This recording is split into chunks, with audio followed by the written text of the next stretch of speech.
इथे आलेले आहेत आणि विशेष म्हणजे मध्य प्रदेशमधले आमचे बिरसा पार्टीचे कार्यकर्ते आमच्या महाराष्ट्रातलं आदिवासींचं आरक्षण वाचवण्यासाठी आणि जे धनगर आणि बंजारा समाजाचे लोक आमच्या समाजामध्ये घुसखोरी करू पाहत आहेत ते रोखण्यासाठी एकजुटीने आम्ही सगळे कार्यकर्ते इथं एकजूट झालेलो आहे आणि सरकारला आमचा हा उलगुलान आमची ताकद दाखवत आहोत। आणि या मोर्चाच्या माध्यमातून आम्ही सरकारला हे सांगू इच्छितो की मागे 5-6 दिवसापूर्वी मनोज जरांगे पाटील यांनी येथंच मराठ्यांना आरक्षण मिळावं म्हणून आंदोलन केलं होतं आणि त्यांना तात्पुरतं खुश करण्यासाठी या भाजप शिंदे गट आणि अजित पवार गटाच्या सरकारने त्यांना ओबीसी मध्ये आरक्षण देण्यासाठी तात्पुरतं एक परिपत्रक काढलं आणि त्यांना खुश केलं।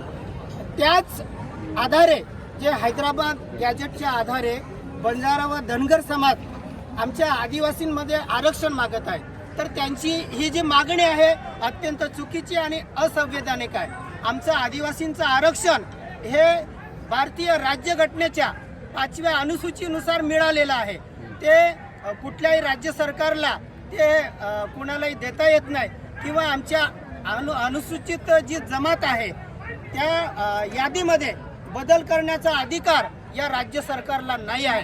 तर माननीय राष्ट्रपती संसदेत आमच्या अनुसूचित जमातीच्या यादीमध्ये बदल होऊ शकतो, परंतु हे राज्य सरकार आमच्या आरक्षणाची छेडछाड करण्याचा प्रयत्न करत आहे, षडयंत्र करत आहे, कटकारस्थान करत आहे। त्यांचं हे कटकारस्थान आम्ही एकजुटीने हाणून पाडण्यासाठी आज जमलेलो आहोत।